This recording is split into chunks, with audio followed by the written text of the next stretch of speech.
안녕하십니까. 거꾸로 투자하는 쇼킹 부동산입니다. 무주택자 여러분, 좋은 소식입니다. 시작해 보겠습니다. 영상 전에 구독과 알람 설정으로 당신의 인생을 바꾸시기 바랍니다. 자, 9월 29일 날 허그의 분양가 심사 기준이 발표가 됐습니다. 허그에서 공식적으로 이 발표 내용을 보도자료를 뿌렸어요. 자, 그런데 이 허그가 왜 고분양가 심사 제도를 개선한다고 했을까요? 많은 언론들을 비롯한 건설업계에서 줄기차게 이 분양가 개편 요구를 해왔거든요. 왜? 주변 시세 대비 너무 낮다 보니까 야, 우리 분양 못하겠다, 이런 사업장이 늘어나더라. 한마디로 공급 증가, 현재의 과도한 처약 경쟁률을 낮추기 위해서는 분양 물량이 늘어날 필요가 있고, 분양 물량 늘리기 위해서는 현재의 과도한 분양가 통제를 풀어줘야 된다는 게 건설업계 요구였고, 그것이 일부 국토부에서 좀 받아들이는 것처럼 모양새가 보였거든요. 자, 현재 수도권 부동산 시장에 적용되는 두 가지 분양가 규제가 있습니다. 먼저 분양가 상한제 제도, 신도시를 비롯한 공공택지나 또는 국토부 장관이 지정한 민간택지 분양가 상한제에 적용됩니다. 이거 개편 방안은 이제 10월 달에 발표가 되고요. 먼저 발표되기로 했던 게 바로 이 허그의 고분양가 사업장 심사 제도가 9월 29일 날 발표가 된 거죠. 자, 먼저 허그의 고분양가 사업장 심사 기준에 대해서 좀 간략하게 말씀을 드리겠습니다. 이것은 허그가 시행사에 분양 보증서를 발급하는 조건으로 시세 대비 낮은 분양가를 요구하는 분양가 통제 수단으로 보시면 됩니다. 그래서 규제 지역에 지정이 되면 자연스럽게 분양가는 허그의 통제를 받게 됩니다. 자, 그래서 민간택지 분양가 상한제가 적용되는 이제 수도권 지역의 322개 동을 제외하고는 대부분 규제 지역이 바로 이 허그의 고분양가 사업장 심사를 적용받습니다. 그래서 여러분들이 흔히 분양 공고 뜰 때 경기도 지역에서 재건축이나 재개발 사업장이 분양 공고가 뜬다, 그럼 이 허그의 통제를 받는다 보시면 될 것 같아요. 물론 경기도 재개발 재건축 지역에서도 일부 지역은 제외돼요. 광명시, 과천시, 하남시는 제외가 되고요. 나머지 수원이나 성남에서 공급되는 재개발 재건축은 다 이 허그의 통제를 받으면 된다 생각하시면 될 것 같습니다. 자, 그런데 실질적으로 전체적인 분양 물량을 보면은 허그의 통제를 받아서 분양가가 산출되는 게 수도권 지역보다는 지방이 훨씬 더 많아요. 자, 이 제도에 대해서 간략하게 소개를 드릴게요. 이거 어렵지가 않습니다. 이 제도는요, 분양하려는 아파트의 같은 행정구역에 위치한 과거 분양가를 먼저 기준으로 하게 됩니다.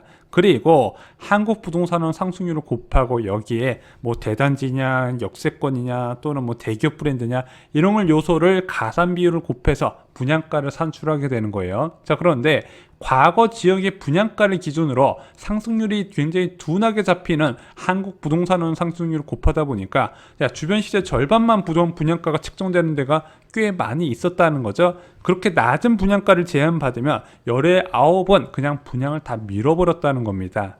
자, 그래서 분양 미루지 말고 제때 분양하라고 제도를 개편했는데 어떻게 바뀌었나 보겠습니다. 먼저 인근 시세 산정 기준이 좀 바뀌었어요. 기존에는 20년 내에 지어진 아파트면 다 오케이 했는데 이제는 유사한 아파트 단지를 찾아보겠다는 거예요. 아무래도 신축이면 신축, 대단지면 대단지끼리 이제 비교를 해보겠다는 거죠. 그래서 주변 인근 시세의 반영률이 더 올라갔다 보시면 될 것 같습니다.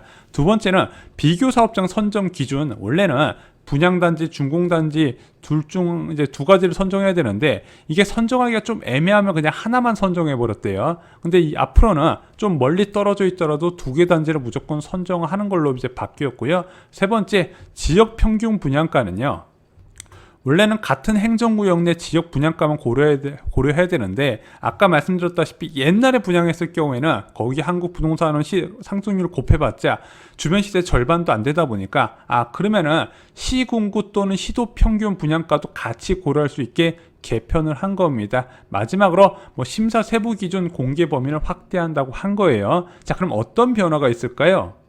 자, 이번에 보도자료가 나온 거 보고 분양가가 올라갈 요인이 얼마나 있나 3번 정도 살펴봤거든요. 자, 그런데 제가 볼 때는요, 기존 분양가 책정 정책과 크게 달라진 게 없어 보입니다. 자, 왜냐면은 아까 비교 사업장을 두 가지를 선정한다 말씀드렸어요.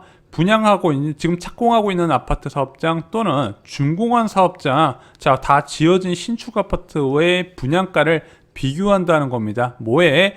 평균 분양가에다가 주택가격 변동률, 평점에 따른 가감률을 곱하는데 이게 기존 정책과 거의 차이가 없습니다.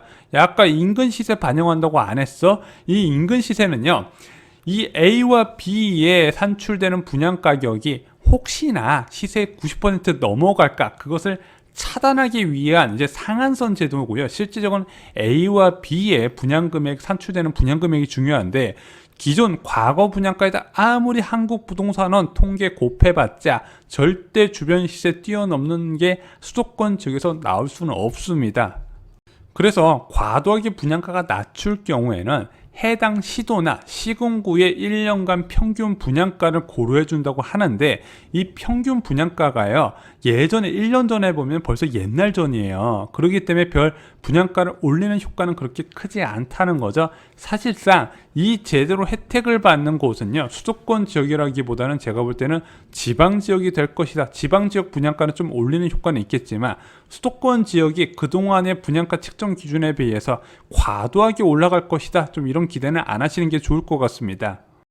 자, 그래서 이번 개편안은 예상했던 것과 다르게 기존 분양가 심사 방안과 큰 차이가 없습니다. 그래서 그동안의 언론 소식만 보고 무주택자분들이 굉장히 분노를 많이 하셨는데, 정말 국토부가 건설업계 요구대로 분양가를 올리고 싶었다면요, 주택가격 상승률을 한국부동산원 기준이 아닌 KB 상승률 기준으로 했을 겁니다. 또는 과거 분양가 기준을 책정하는 게 아니라 주변 시세 기준을 어느 정도 반영되도록 산정을 했을 텐데, 계속해서 과거 분양가 베이스로 했던 거는 변함이 없다는 부분이죠. 그래서 청약 대기자 여러분들 너무 상심 안 하셔도 될 것 같습니다.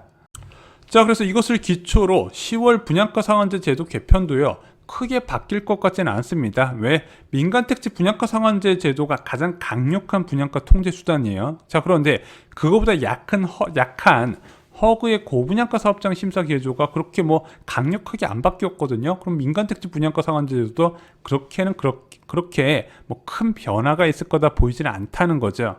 자, 개인적인 전망으로는요, 주변 시세의 앞으로 분양가는 65에서 70% 수준에서 책정이 될 것 같습니다. 물론 이번에 제도가 개편되면서 아예 분양가를 기존과 똑같이 내주지는 않을 것 같아요. 약간의 제도 개편으로 한 5%포인트 정도는 더 반영을 해줄 것으로 예상이 되고 있습니다.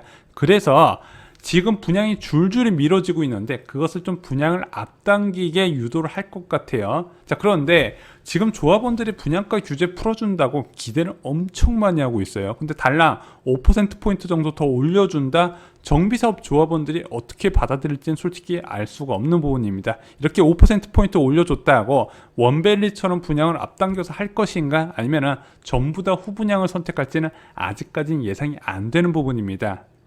자, 저희가 요즘 청약을 준비하시는 쇼킹부동산 가족분들께 자주 말씀드린 게 있습니다. 내가 감당 가능한 주변 시세 대비 30% 이상 저렴하게 공급되는 분양은요, 서둘러서 받으시기 바랍니다.